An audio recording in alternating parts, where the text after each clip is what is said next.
Hey guys, the Fire Brothers here. It's just me. My brother couldn't be here today, as always, because he got stuck in the vents in Among Us. Pretty sus if you ask me. Anyways, these are the jokes. But before we go on, I want to share out this meme that one of my subscribers did. Fire, I'll do whatever Chad wants. What Chad wants. Kill innocent lolly.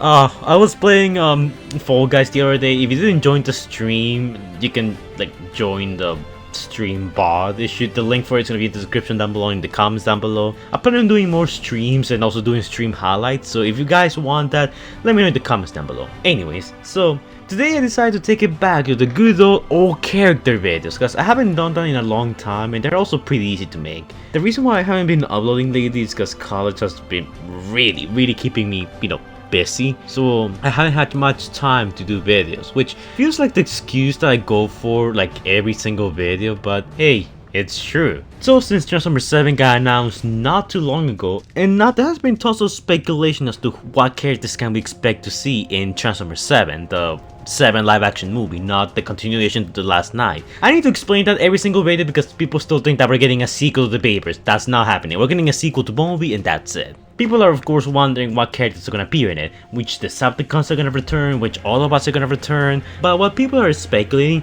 we actually have the confirmation that quite a few characters exist in the Bumblebee movie timeline, or the new, reboot universe. It's not a lot, but in between the movie, comics, toys, and other in-between material, we have confirmation of quite a few Decepticon characters that exist, and even how they look like in some cases in the new Transformers reboot universe. So in this video I'm gonna go over the Decepticons, and if you guys like this video, I'll go over the Autobots in a separate video. So yeah. But keep in mind that a lot of these characters, while some of them have already died in the comics, novels, or other tie-in material, because of Hasbro's way of sort of ignoring supplementary material to the movie universe, it's quite possible that some of these characters that are listed as deceased are probably gonna come back for the actual movie, so meaning that they're not completely dead. We're most likely gonna see them again in Transformers 7 or any of the other future Transformers movies they choose to include them in.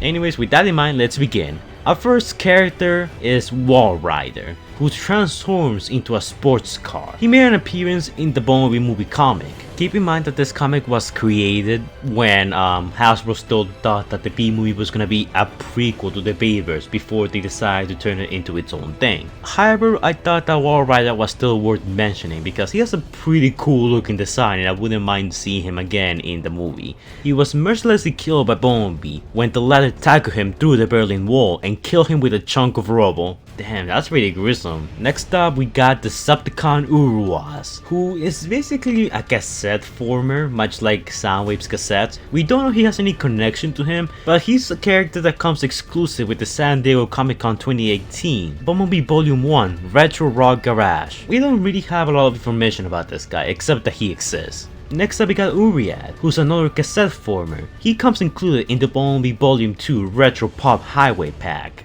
And again, we don't really know much about him, except that he's evil. And apparently that he's the twin brother of another cassette former named Dario, who's actually an Autobot. So, he at least has that going on for him. Next up we got Twain Wreck.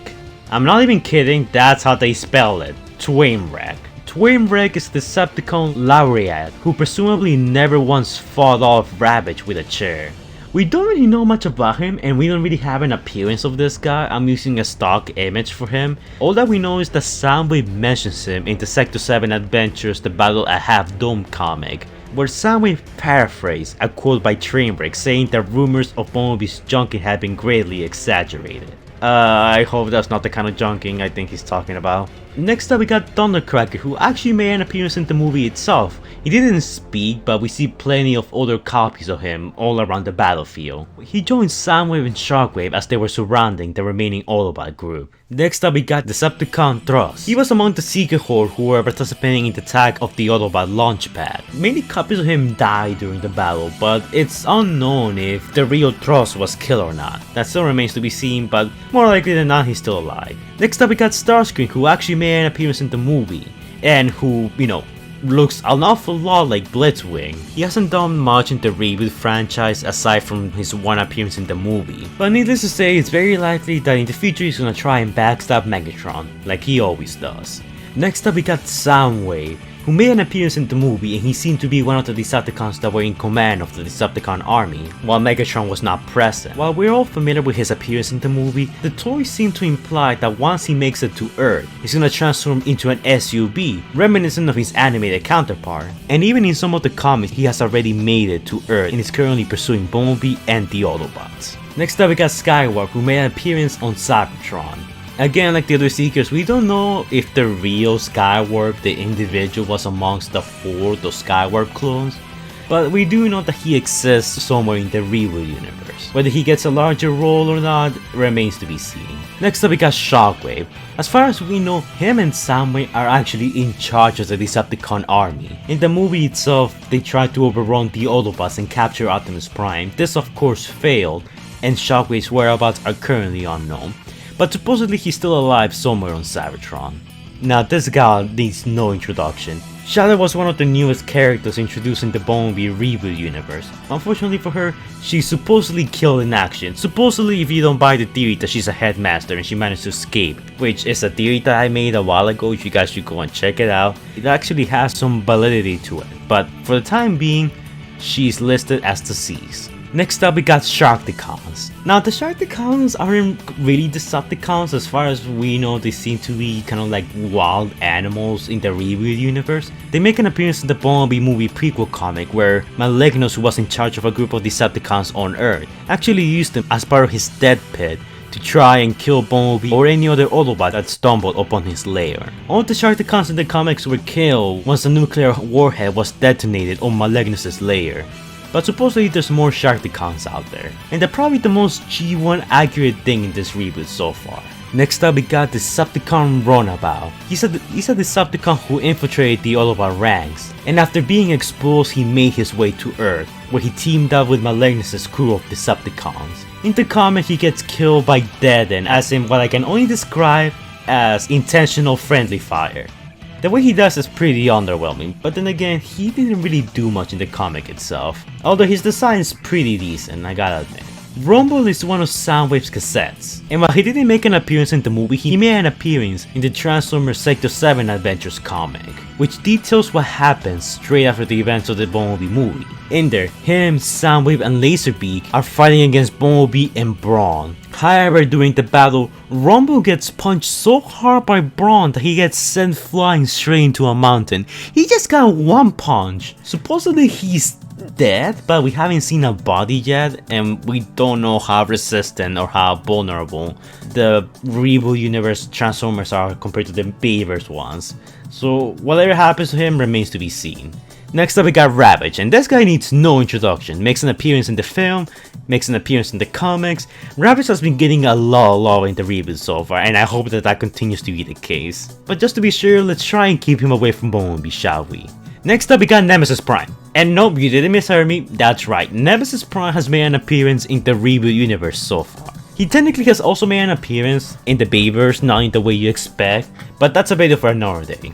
He has been released under the label Legendary Nemesis Prime, where he's basically an inverted version of the Bumblebee movie Optimus Prime. He has also gotten a Prime 1 Studios figure in a 3-0 treatment in the form of DLX Nemesis Prime. While we don't know much about him aside from the fact that he's an evil Optimus Prime, he has actually gotten quite a bit of representation in the reboot timeline. So I think it's only a matter of time until we actually see him on the big screen. Next up we got Megatron. Now we still don't quite have a physical version of Megatron, an official one at least. There are rumors that we're gonna get one somewhere this year or maybe next year. We're still waiting on that. But we do know that Megatron does in fact exist in this universe, the reboot timeline. Although he didn't appear in the movie itself, we do know that he's somewhere in the universe. What he's doing and what he's up to is unknown, but all that we know is that he left Shockwave and Soundwave in charge of the Decepticon army back on Cybertron.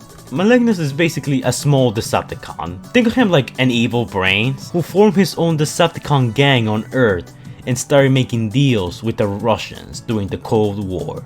He was killed by Bumblebee and his human partners once his operation was exposed. But apparently he was some high-ranking Decepticon of some kind, since characters like Blitzwing and even Astro Train listened to him without question. So he was pretty high up in the chain of command. Next up we got Beak. And yes, Beak is back, this time looking like a mix between G1 and Dark of the Moon, which I actually really do like. He makes an appearance in the Sector 7 Adventures comic, where he fights against Bumblebee and Brawn.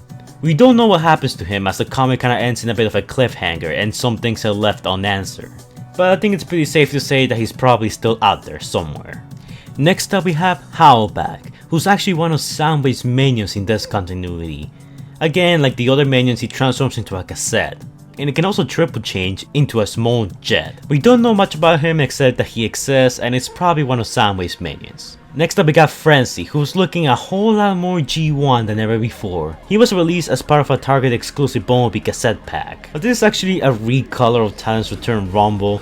I think it's still pretty cool that they acknowledge that this character exists in the reboot and added him as part of the toy line. That's pretty cool. He still hasn't made an appearance in anything else aside from the toy line. The Decepticons whose chains actually managed to hold him. Poor guy got sadly obliterated by Bumblebee in the most cruel way imaginable. Dismemberment and explosion. Keep rocking in heaven, dropkick. You left this world too soon. Next up we got Doombox. This guy's actually a Titan Master who comes in the pack Soundwave Doombox, which is a Target exclusive pack. The pack itself is a redeck of Titan's Return Sound Blaster, so the fact that we're gonna see Doombox in the reboot is pretty unlikely. This was just probably a quick cash grab by Hasbro, which tends to happen, but I still thought this guy was worth mentioning. Diabla. Now this is actually one of my favorite characters in the BB reboot. In the prequel comic we find out that she was an Autobot, but in reality she was actually a Decepticon spying on them. She had a close relationship with Bumblebee, which could be interpreted as almost being boyfriend and girlfriend in a weird kind of way. They had a very weird relationship, go read the comics. But at the end of the day, and through Bumblebee's persistence, she backstabbed Malignus and helped Bumblebee take down his operation and the remaining Decepticons on Earth. She sacrificed herself to stop Malignus from using a nuclear warhead to start a nuclear war between America and the Soviet Union. The last time we saw her, she managed to redirect the warhead to go back to the place where it came from. After that, she's never seen again. Dead End. Dead End is another Stunticon. My god, Hasbro has a thing for killing off Stunticons way too soon. Who appears in the Bumblebee movie prequel comic and apparently likes to use his own name in a sentence quite a lot. He was one of Malignus's lackeys and tried to destroy both Bumblebee and Diabla. However, he was heavily injured during the battle and had a freaking nuke dropped on top of him to kill him, which was pretty over the top.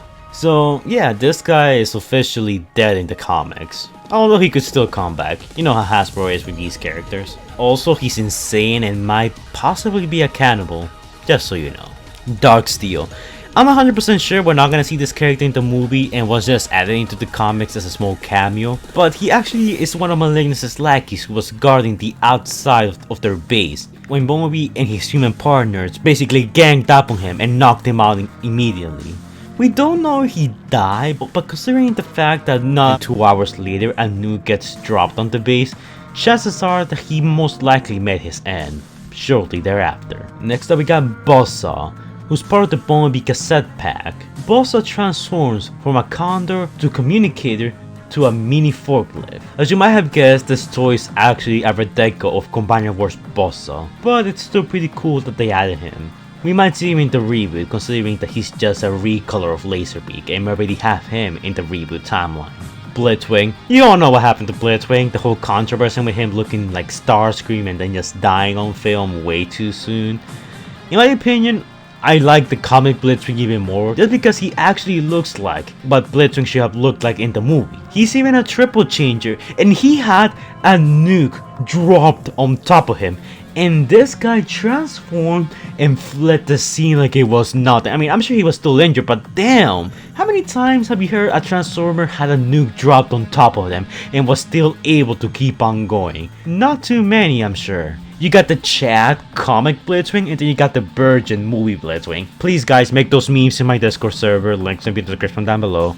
Barricade was supposedly gonna make a small cameo in the B movie, but unfortunately, like we all know, that never happened. Needless to say, he still got a Sparky Knife's toy from Hasbro. He transforms into a 1980s police car, and he's now sporting white and blue colors. Also, his role mode looks a whole lot more like his 2007 look, which is kind of a shame because I actually really digged his Last Night look, even though the movie was kinda garbage, so yeah. Here's hoping that the reboot universe gives him a proper fight with Bumblebee. And now, last but not least, Astro Train.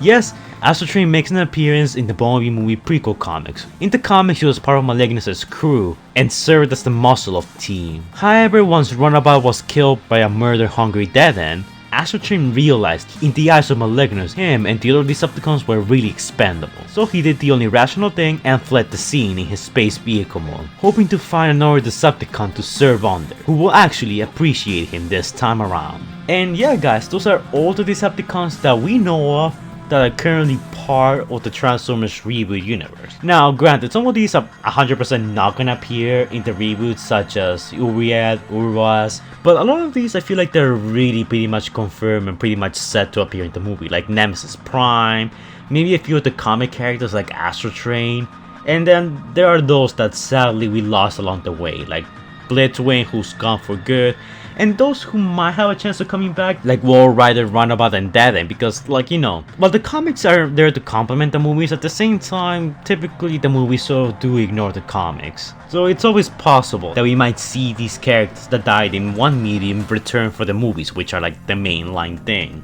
But only time will tell what happens next. Anyways, let me know your thoughts on these characters. Do you like them? Do you not like them? Do you like the way they look? Will you change anything about them? And which ones would you choose to appear in the 7 Transformers live action movie? Personally, I really hope we see Astro Train and Diabla. I really like those two characters, even though the chances of that happening are kinda slim. But yeah, that's it for this video guys. Like, comment, and subscribe, and I'll see you guys in the next video. Stay safe guys. Hasbro, I swear, please don't up again.